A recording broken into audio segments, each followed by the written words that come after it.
Black and white நேயர்களுக்கு வணக்கம். நிகழ்ச்சிக்கு பத்திரிகையாளர் வலைபேச்சு பிஸ்மி அவர்களை வரவேற்கிறோம். வணக்கம் சார். வணக்கம் சார். அமரன் திரைப்படம் இந்த முகுந்து வரதராஜன் கேரக்டரை அடையாளப்படுத்துறதுல தவறு இருக்குது அப்படின்னு எஸ்வி சேகர், கஸ்தூரி இவங்க போன்றவர்கள் ஒரு பக்கம் விமர்சனம் பண்ணிகிட்ருக்காங்க.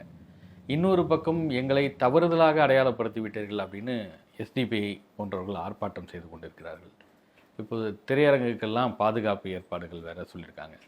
என்ன நடக்குது இந்த அமரன் திரைப்படத்தில்? உண்மையிலேயே என்ன பிரச்சனை இதில்? அமரன் திரைப்படம் குறித்து நீங்கள் கேள்விப்பட்டிருப்பீங்க. அது முகுந்த் வரதராஜன் என்கிற தமிழ்நாட்டை சேர்ந்த ஒரு இராணுவ வீரருடைய உண்மை கதை. அவர் வாழ்க்கையில் நடந்த சம்பவங்களை அவங்க குடும்பத்தாருடைய அனுமதியோட படமாக எடுத்திருக்காங்க. இதில் முதல் சர்ச்சைக்கு வருவோம். என்னென்னா, இப்போ எஸ்வி சேகர், கஸ்தூரி போன்றவர்கள் என்ன சொல்கிறாங்க அப்படின்னா, முகுந்த் வரதராஜன் பிராமண சமூகத்தை சேர்ந்தவர், ஆனால் படத்தில் அதை இருட்டடிப்பு பண்ணிட்டாங்க அப்படிங்கிற மாதிரி ஒரு குற்றச்சாட்டை அவங்க முன்வைக்கிறாங்க. இதற்கான விளக்கத்தை அந்த படத்தினுடைய இயக்குனர் ராஜ்குமார் பெரியசாமி ஏற்கனவே தெரிவிச்சிட்டார்.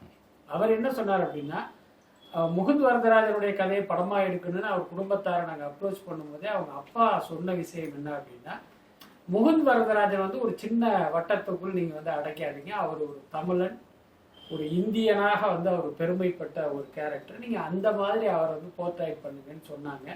அந்த அடிப்படையில் தான் நாங்கள் அந்த சாதி அடையாளத்தை மறைச்சிட்டு படமாக எடுத்தோம் அப்படின்னு அவர் ஒரு கருத்து சொல்லியிருக்காரு. அதை நம்ம ஏற்கக்கூடிய ஒரு கருத்து தான். எல்லாத்துக்கும் மேலே இப்போ முகுந்த் வரதராஜன் ஒரு பிராமண வகுப்பை சேர்ந்தவராக இருந்தாலும் அவருடைய வாழ்க்கையிலும் கதையிலும் அந்த சாதி ஏதாவது ஒரு ரோல் பண்ணுறதா வச்சுக்குவோம். இப்போ உதாரணத்துக்கு ஒரு இந்து அப்படிங்கிற ஒரு கிறிஸ்தவ பெண்ணை காதலிச்சு கல்யாணம் பண்ணுறாரு. அதற்கு இந்த சாதி தடையாக இருக்கு அப்படின்னா அதை நீங்க காட்சிப்படுத்தலாம்.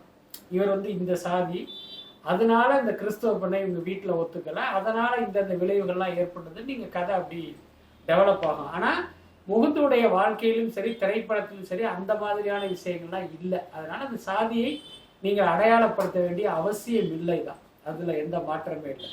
அதே நேரம் நம்முடைய கேள்வி என்ன அப்படின்னா, இந்த கேரக்டர் அவங்க அப்பா நைனான்னு கூப்பிடுறதா அந்த படத்துல காட்டுறாங்க. நிஜத்திலும் முகுந்து தன்னுடைய தந்தை வரதராஜனை அப்படித்தான் அழைத்ததாக சொல்றாங்க.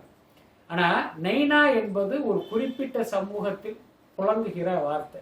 முக்கியமா நாயுடு சமூகத்தினர் தன்னுடைய தந்தையை நைனான்னு கூப்பிடுவாங்க. இப்ப நீங்க அதை இந்த படத்துல வைக்கும்போது பாக்குறவங்க என்ன புரிஞ்சுக்குவாங்க அப்படின்னா, முகுந்த் வரதராஜன் நிஜத்தில் நாயுடு சமூகத்தை சேர்ந்தவர் அப்படின்னு புரிஞ்சுக்கிறதுக்கு வாய்ப்பு இருக்கு. அதனாலதான் அவங்க கேட்கிறாங்க. இன்னொன்னு, முகுந்த் வரதராஜன் யார் அப்படின்னா, நம் நாட்டுக்காக உயிர் நீத்த என்ன ஒரு வீரன். அவன் எங்க சமுதாயத்தை சேர்ந்தவன் அப்படின்னு பதிவு பண்றதுல உங்களுக்கு என்ன பிரச்சனைன்னு கேட்கிறாங்க. அந்த கேள்வியில நியாயம் இருப்பதா தான் நான் நினைக்கிறேன். என்ன காரணம்னா, சில வருடங்களுக்கு முன்பு சூரரை போட்டுன்னு ஒரு படம் வந்தது. அது கேப்டன் கோபிநாத்துடைய கதை. அவர் பிராமண சமூகத்தை சேர்ந்தவர். ஆனா இந்த படத்துல என்ன பண்ணுவாங்க, அவர் ஒரு பிற்படுத்தப்பட்ட சமூகத்தை சேர்ந்தவர் மாதிரி போர்ட்ரேட் பண்ணிருப்பாங்க.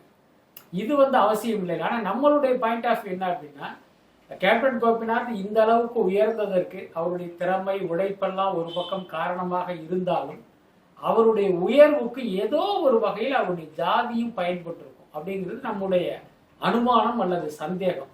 நீங்க அதே சாதியோட அந்த படத்தை எடுத்து, சாதி அடையாளத்தோட அந்த படத்தை எடுத்திருந்தா நான் இப்படி புரிஞ்சுக்கிறதுக்கு ஒரு வாய்ப்பு கிடைச்சிருக்கும்ல. அந்த வாய்ப்பு மறுக்கப்பட்டது ஏன் அப்படிங்கிறது இந்த சாதி அடையாளத்தை மறைப்பதால் ஏற்படுகிற கேள்விகள், இந்த சர்ச்சைகள். அப்புறம் எஸ்டிபிஐ போராட்டம் குறித்து சொல்லணும் அப்படின்னா, பொதுவாகவே காஷ்மீர் பின்னணியில் ஒரு படம் எடுக்கப்படுது, அதே மாதிரி இராணுவ பின்னணியில் ஒரு படம் எடுக்கப்படுது அப்படின்னா, அந்த படத்தில் காஷ்மீர் மக்கள் தீவிரவாதிகளாக சித்தரிக்கப்படுவாங்க. இதுதான் காலங்காலமா நடந்துகிட்டு இருக்கு. அதனுடைய உச்சம் தான் காஷ்மீர் ஃபைல்ஸ். அமரன் படத்தை பொறுத்த வரைக்கும் பார்த்தீங்கன்னா, அந்த மாதிரியான சித்தரிப்பு படத்தில் இருந்தாலும் முழுக்க முழுக்க அந்த மாதிரியான ஒரு இஸ்லாமிய வெறுப்பு இருந்ததா நம்ம சொல்ல முடியாது. ஏன்னா நீங்க அந்த படத்தை பார்த்தாலே தெரியும், ஒரு காஷ்மீர் போராளி ஒருத்தன் இருப்பான், ஆனா அவனுடைய தந்தை இராணுவத்துக்கு ஆதரவா இருப்பார். அதே மாதிரி இராணுவத்தினர் பார்த்தீங்கன்னா அந்த போராளிகளை துரத்தி வேட்டையாடுவாங்க, ஆனா சிவிலியனை பார்த்தீங்கன்னா அவங்க எதுவும் பண்ண மாட்டாங்க.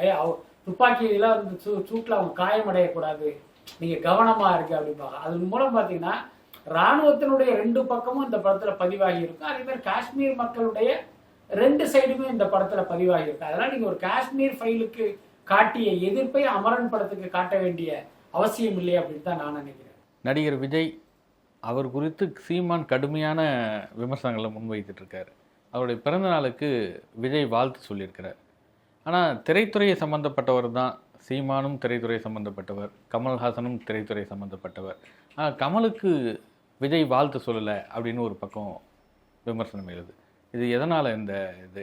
இல்லை, ஆக்சுவலி பார்த்தீங்கன்னா இந்த சமூக வலைத்தளங்களில் வாழ்த்து சொல்வதை வைத்து வந்து இதை நம்ம பெரிய விவாதமாக எடுத்துகிட்டு போயிட்டு இருக்கோம். ஆனால் உண்மையில் பார்த்தீங்கன்னா தனிப்பட்ட முறையில் அவர்கள் எந்த மாதிரி அவர்களுக்குள் நட்பு இருக்குது, அதன் அடிப்படையில் அவங்க வாழ்த்து சொன்னாங்களா இல்லையாங்கிறது நமக்கு நிச்சயமாக தெரியாது. இப்போ நீங்கள் சொல்கிற மாதிரி கமல்ஹாசனுக்கு அவர் நேரடியாக கூட ஒருவேளை வாழ்த்து சொல்லி இருப்பதற்கு வாய்ப்பு இருக்குது, ஒருவேளை சொல்லாமல் கூட இருக்கலாம். அதனால் இவர் சோசியல் மீடியா மூலமாக வாழ்த்து சொல்லலை அப்படிங்கிறத வச்சு இது குறித்து நம்ம பேச முடியாது அப்படின்னு தான் நினைக்கிறேன். எல்லாத்துக்கும் மேலே இந்த சமூக ஊடகங்கள் மூலமாக வாழ்த்து சொல்வது என்பது ஒரு சம்பிரதாயம் தான், அதை நம்ம கருத்தில் எடுத்துக்கணும்.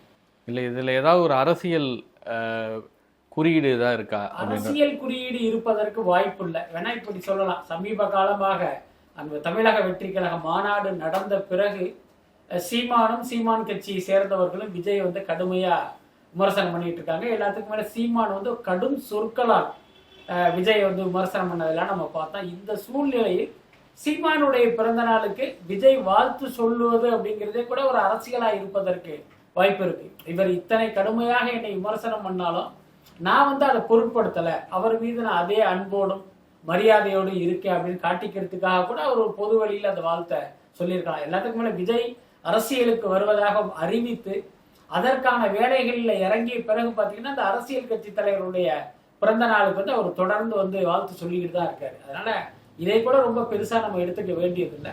அதுக்கடுத்து கமல்ஹாசனே அவர் ஒரு அரசியல் கட்சியின் தலைவராக நினைத்திருப்பதற்கான வாய்ப்பு குறைவு அப்படின்னு நான் நினைக்கிறேன். என்னன்னா கமல்ஹாசனே மக்கள் நீதி மய்யம் கட்சியை மறந்து விட்டு அவர் முழு நேர நடிகராகவே மாறிட்டாரு. ஸோ அந்த அடிப்படையில் ஒரு கட்சியின் தலைவரான விஜய் வந்து ஒரு நடிகருக்கு வாழ்த்து சொல்வது தேவையில்லை அப்படின்னு கூட அவர் நினைச்சிருக்கலாம். அஜித் ரசிகர்கள் ஒரு பக்கம் விஜயோடைய மாநாட்டில் அஜித் ரசிகர்கள் வந்தார்கள் அப்படின்றதெல்லாம் வெளிப்படுத்துகிறாங்க. இன்னொரு பக்கம் கோயம்புத்தூரில் முதலமைச்சருடைய நிகழ்ச்சியில் போனால் அங்கே இருக்க கல்லூரி மாணவர்கள் வந்து கடவுளே அஜித்தே அப்படின்னு கோஷமிடுறாங்க. இதனுடைய வெளிப்பாடு தன்மை என்ன? ஒருவேளை திமுக தங்கள் பக்கம் அஜித் ரசிகர்கள் இருக்கிறார்கள் என விஜயோடைய அரசியல் வருகையினால் அதை வெளிப்படுத்துவதற்கான ஒரு தோற்றம் சாயல் அப்படின்னு நம்ம எடுத்துக்கிறதா?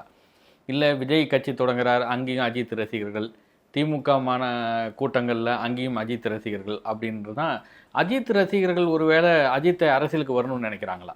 இல்லை, எல்லா நடிகர்களுடைய ரசிகர்களுக்கும் தன்னுடைய அபிமான நடிகன் அரசியலுக்கு வரணுங்கிற ஆசை இருக்கு. அது வந்து மிகப்பெரிய அபத்தம் அப்படிங்கிறது அவங்களுக்கு புரியறது இல்லை. ஏன்னா நடிகன்னா அரசியலுக்கு வரணும், நடிகன்னா அரசியலுக்கு வரணும், முதலமைச்சர் ஆகணும் அப்படின்னு ஒரு முட்டாள்தனமான எதிர்பார்ப்பு எல்லா நடிகர்களுடைய ரசிகர்களுக்கும் இருக்கு.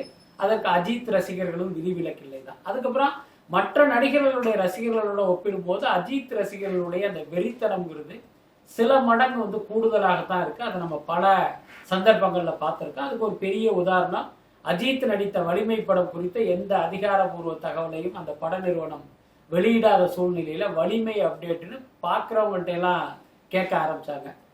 அமித்ஷா ஒரு முறை சென்னைக்கு வர்றாரு, அவர்கிட்டே போய் வலிமை அப்டேட் கேட்டதை பார்த்தோம். எடப்பாடி பழனிசாமி கிட்ட போய் அன்றைய முதல்வர் அவர்கிட்ட போய் வலிமை அப்டேட் கேட்டதெல்லாம் பார்த்தோம். ஸோ அந்த பைத்தியக்காரத்தனத்துடைய நீட்சி தான் இன்றைக்கு கடவுளே அஜித்தேன்னு பல்வேறு இடங்கள்ல வந்து இவங்க கத்திக்கிட்டு இருக்கிறது. பல தியேட்டர்கள்லையும் கூட இதே மாதிரி அஜித் ரசிகர்கள் கும்பல் கும்பலா போய் அஜித்தே கடவுளே அப்படின்னு கத்திக்கிட்டு இருக்காங்க.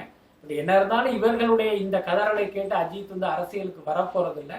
இருந்தாலும் பார்த்தீங்கன்னா தங்களுடைய பைத்தியக்காரத்தனத்தை பல்வேறு வடிவங்களில் இவங்க வெளிப்படுத்திட்டு இருக்காங்க. அப்படிதான் நம்ம பார்க்கணும். அதனால முதல்வர் கலந்து கொண்ட ஒரு விழாவில் இவர்கள் அஜித்தே கடவுளேன்னு சொன்னதுனால வந்து இவர் திமுகவுக்கு ஆதரவான ஒரு நிலைப்பாடு கொண்டவரா இருப்பார் அப்படிங்கிற அடிப்படையில் இவங்க குரல் எழுப்பினதா நம்ம எடுத்துக்க முடியாது. ஏன்னா விஜய் அரசியல் வருகையினால அப்படி ஒரு திமுக அது ஒரு அட்வான்டேஜ் அப்படின்ற மாதிரி கூட கொண்டு போகலாமா அப்படின்றதுக்காக கேட்கிறேன். இல்ல, அதுக்கான வாய்ப்பு இருக்கு. ஆக்சுவலி பாத்தீங்கன்னா இப்ப விஜய் அரசியலுக்கு வந்து திமுகவை விமர்சனம் பண்ணிய பிறகு திடீர்னு உதயநிதி ஸ்டாலின் பாத்தீங்கன்னா அஜித்துக்கு வந்து ஒரு வாழ்த்து சொன்னாரு. அதன் மூலமா பாத்தீங்கன்னா ஏதோ அஜித்தோடு இவர்கள் நெருங்குகிற மாதிரியான ஒரு தோற்றத்தை ஏற்படுத்தினாங்க. ஆனா உண்மையில் அஜித் இதையெல்லாம் பொருட்படுத்த மாட்டார் அப்படிங்கிறது இப்ப நம்மை போன்றவர்களுக்கு எல்லாம் தெரியும். கடந்த காலத்தில் அஜித் திமுகவின் பார்வையில் எப்படிப்பட்டவராக இருந்தார் அப்படின்னா, அன்றைய முதலமைச்சரான கருணாநிதி கலந்து கொண்ட ஒரு விழாவில் ரொம்ப தைரியமா எந்திரிச்சு இந்த மாதிரி திரைத்துறையினர் உங்க பேரை சொல்லி மிரட்டுறாங்க அப்படிங்கிற ஒரு பகிரங்க குற்றச்சாட்டை முன் வச்சாரு. அது ரொம்ப ஒரு நியாயமான குற்றச்சாட்டு. ஏன்னா திரைத்துறையில் அப்படிதான் நடந்துகிட்டு இருந்தது. ஆனா அப்படி ஒரு விஷயத்தை அஜித் சொன்னதை வைத்தே திமுகவினர் வந்து அஜித்தை வந்து ஒரு வில்லன் மாதிரி பார்த்தாங்க. அது எப்படி ஒரு முதலமைச்சர் முன்னால எந்திரிச்சு இப்படி சொல்லலாம் அப்படின்னு பார்த்தாங்க. அந்த கோபம் போன வாரம் வரை அஜித் மீது வந்து திமுகவினருக்கு இருந்தது. ஸோ இப்ப உதயநிதி பாராட்டிய பிறகு அது அந்த கோபம் மறைந்து பாத்தீங்கன்னா அப்படி ஒரு இணக்கமான பார்வை வந்து இவங்களுக்கு ஏற்பட்டிருக்கு. ஒரு வார பத்திரிகையில விஜய் அரசியல் வருகையினால ரஜினி ரசிகர் மன்றங்கள் இன்னும் அப்படியே தான் கட்டமைப்போட இருக்குது. அந்த மன்ற நிர்வாகிகளை தங்களுக்கு ஆதரவாக பயன்படுத்துவார்கள் அப்படின்ற ஒரு தகவல் இருக்குது அப்படின்னு அந்த பத்திரிகை எழுதியிருக்குது. அதுக்கப்புறம் திமுக நிர்வாகி RS பாரதியிடம் அது குறித்து கருத்தும் கேட்டு ரெண்டுத்தையும் போட்டிருக்காங்க. ஒருவேளை ரஜினி ரசிகர் மன்ற நிர்வாகிகளுக்கு ரஜினி அரசியலுக்கு வரல, விஜயோட அவங்களுக்கு அந்த மோதல் போக்குன்றது சமூக வலைதளத்தில் கடுமையாகவே இன்னும் நீடித்துட்டு தான் இருக்குது. இதெல்லாம் ஒரு பொருட்டாக எடுத்துக்கொண்டு திமுகவுக்கு ஆதரவாக ரஜினி ரசிகர் மன்ற நிர்வாகிகள் மாறுவதற்கான வாய்ப்பு சூழல் இருக்கா? இல்ல, வாய்ப்பு இருக்கு. என்னன்னா இப்ப இன்றைக்கு ரஜினி ரசிகர்களை பொறுத்த வரைக்கும் அவர்களுடைய முதல் எதிரி வந்து விஜய் தான். அதுல எந்த மாற்றமுமே இல்லை. அதுக்கு என்ன காரணம் அப்படின்னா கடந்த 40 ஆண்டுகளாக சூப்பர் ஸ்டாராக இருந்த ரஜினிகாந்தை தாண்டி விஜய் போயிட்டார் அப்படிங்கிறது தான். வியாபாரத்திலும் வசூலிலும் இன்றைய சூப்பர் ஸ்டாரா விஜய் இருக்கார் அப்படிங்கிற அந்த யதார்த்தத்தை ரஜினி ரசிகர்களால் தாங்கிக்க முடியல. இதுதான் உண்மை. நீங்க கூட கேள்விப்பட்டிருப்பீங்க, சில வருடங்களுக்கு முன்பு நான் வந்து இன்றைய சூப்பர் ஸ்டார் விஜய், முன்னாள் சூப்பர் ஸ்டார் ரஜினிகாந்த் அப்படின்னு ஒரு கருத்து சொன்ன அந்த கருத்தையே ரஜினி ரசிகர்களால் தாங்கிக்க முடியலைங்கிறதுலாம் நீங்க கேள்விப்பட்டிருப்பீங்க. ஸோ அப்படி இருக்கும்போது தங்களுடைய சூப்பர் ஸ்டாரை இன்னொரு நடிகர் முந்திவிட்டார் அப்படிங்கிற அந்த யதார்த்தத்தை ஏற்க முடியாமல் இன்னைக்கு பல பேர், முக்கியமா ரஜினி ரசிகர்கள் விஜயை வந்து எதிரியா நினைக்கிறாங்க. அதனுடைய வெளிப்பாடாக சோசியல் மீடியாவில் அவர் குறித்து ரொம்ப அருவருக்கத்தக்க வகையில பதிவுகள் போடுறதெல்லாம் பார்க்குறேன். இப்ப அவர்களுக்கு ஒரு மிகச்சிறந்த வாய்ப்பு என்ன அப்படின்னா வருகிற தேர்தலில் விஜய்க்கு எதிராக வாக்களிப்பது, சொல்ல போனா பழி தீர்த்துக் கொள்வது. என்ன பழி தீர்த்துக் கொள்வது அப்படின்னா இவர் வந்து எந்த காலத்திலேயுமே ரஜினியை வந்து மிஞ்சிய ஆள் கிடையாது, ஏன்னா இவருக்கு வந்து மக்கள் கிட்ட செல்வாக்கு இல்லை அப்படிங்கிறதை காட்டுவதற்காவது இவர்கள் நிச்சயமாக விஜய்க்கு எதிராக வாக்களிப்பார்கள் எந்த மாற்றமும் இல்லை. ஆக ரஜினி ரசிகர்களுடைய இந்த சைக்காலஜியை திமுக பயன்படுத்திக் கொள்வதற்கு வாய்ப்பு இருக்கு. எப்படி பயன்படுத்திக் கொள்வது அப்படின்னா, ஒண்ணு எங்க கட்சிக்கு வாங்க உரிய பதவி தர்றோம், அப்படி இல்லைன்னா வழக்கம் போல் தேர்தல் நேரத்தில் வாக்குகளுக்கு நிறைய பணம் கொடுப்பாங்க. அதை ரஜினி ரசிகர்களை பயன்படுத்தி அந்த ஒருங்கிணைப்பு மூலமாக அந்த வாக்குகளை திரட்டுகிற முயற்சியில அவங்க ஈடுபடுவதற்கு நிறைய வாய்ப்பு இருக்கு.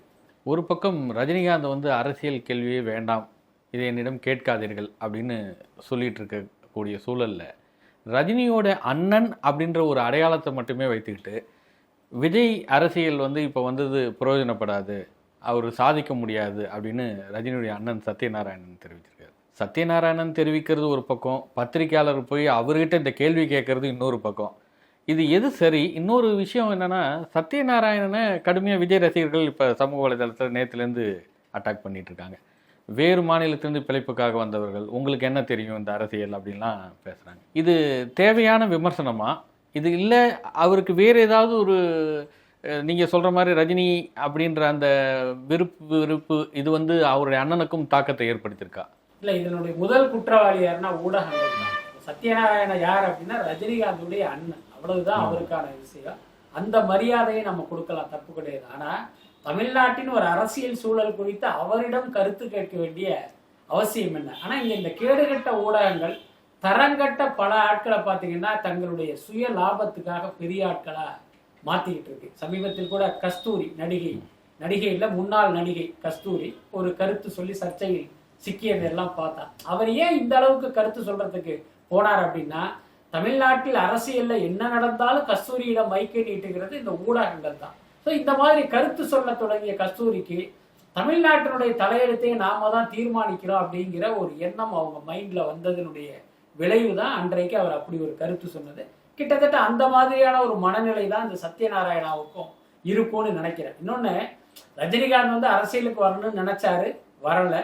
இப்ப விஜய் என்கிற நடிகர் வந்திருக்காரு. இன்னொரு பக்கம் சமூக ஊடகங்களிலும் பொதுவாகவும் ரஜினி ரசிகர்களுக்கும் விஜய் ரசிகர்களுக்கும் ஒரு மிகப்பெரிய மோதல் நடக்குது. ரஜினியையும் விஜயும் எதிர் துருவத்துல வச்சு இங்க பெரிய விவாதங்கள் நடக்குதுங்கிறதுலாம் அவருக்கு கண்டிப்பா தெரிஞ்சிருக்கும். அவர் ஒன்றும் சந்திர மண்டலத்திலேருந்து வரல. அப்படி இருக்கும்போது இப்படி ஒரு கேள்வி வரும்போது நாசூக்காக நாகரிகமாக அவர் தவிர்த்து இருக்கலாம். அதுதான் சரியான விஷயமா இருந்திருக்கு. அதை விட்டுட்டு நம்ம கிட்ட கருத்து கேட்டுட்டாங்க, நம்ம அவசியம் சொல்லியே ஆகணும், தமிழ்நாட்டு மக்களுக்கு இந்த கருத்தை சொல்லலைன்னா தலை வெடிச்சிருங்கிற அளவுக்கு இப்படி ஒரு கருத்தை சொன்னது என்பது அது ஒரு ஏற்புடைய விஷயம் இல்லை. இந்த விஷயத்தில் அவர் குற்றவாளியாக இருந்தாலும் அவரிடம் கருத்து கேட்ட ஊடகங்கள் தான் முதல் குற்றவாளி அப்படின்னு நான் நினைக்கிறேன். நடிகை ரோஜா ஆந்திர மாநிலத்தில் முன்னாள் அமைச்சராக இருந்தாங்க, தமிழ்நாட்டில் நடிகையாக இருந்தாங்க. அவங்களும் இந்த வார பத்திரிகையில் பேட்டி கொடுக்கும்போது விஜயை சிறுவனாக பார்க்க முடியாது, ஒரு 8 லட்சம் பேர் திரட்டி இருக்கிறாரு அப்படின்னா அவர் எவ்வளோ பெரிய ஒரு படைபலத்தை வைத்திருப்பாங்க, அதனால் அரசியல் கட்சிகள் உற்று நோக்கணும் அப்படின்னு சொல்லியிருக்காங்க. அவங்க விஜய் ஒரு பெரிய பலமாக பார்க்குறாங்களா ரோஜா? அப்படிதான் தமிழக அரசியல் களம் இருக்குதா? இல்லை, பொதுவாகவே ஒரு தேர்தல் வருவதற்கு முன்பு ஒரு அரசியல் கட்சியினுடைய பலத்தை எப்படி எடை போடுவது அப்படின்னா அந்த கட்சிக்கு கூடுகிற கூட்டத்தை வைத்துதான். அந்த கூட்டமெல்லாம் ஓட்டாக மாறுமா அப்படிங்கிறது தேர்தல் நேரத்துல தான் தெரியும். ஆனா அதற்கு முன்பு நம்ம அனுமானிக்கணும் அப்படின்னா இவ்வளவு கூட்டம் வந்திருக்கா, அப்ப இவருக்கு ஒரு செல்வாக்கு இருக்கு, அப்படித்தானே எடை போட முடியும். அந்த அடிப்படையில் தான் விஜயினுடைய தமிழக வெற்றி கழக மாநாட்டுக்கு நீங்க சொல்ற மாதிரி ஒரு 8 லட்சத்திலிருந்து 10 லட்சம் பேர் கூடியதாக ஒரு தகவல் இருக்கு. இந்த கூட்டத்தை வைத்து இவர் மிகப்பெரிய ஒரு மக்கள் தலைவராக உருவெடுத்து விட்டார் என்கிற தோற்றம் இப்ப இருக்கு.